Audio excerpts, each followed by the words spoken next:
Hi everyone, here we've got HAFURY Note 10 and let me show you how to check the total screen time out on this device.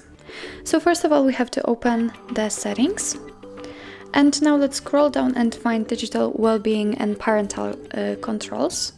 And at the very first position we've got Digital Wellbeing Tools, and as you can see today we've used our device for 40 minutes. Let's tap on it, and as you can see now we can sort it by screen time, notifications received and times opened, but let me pick the screen time. And as you can see here we've got the graphics of the usage, and here we've got the exact amount of minutes which we've spent to use particular apps. So that's all. This is how to check total screen time out in your HAFURY Note 10. Thank you so much for watching. If you find that this video was helpful, please hit the subscribe button and leave the thumbs up.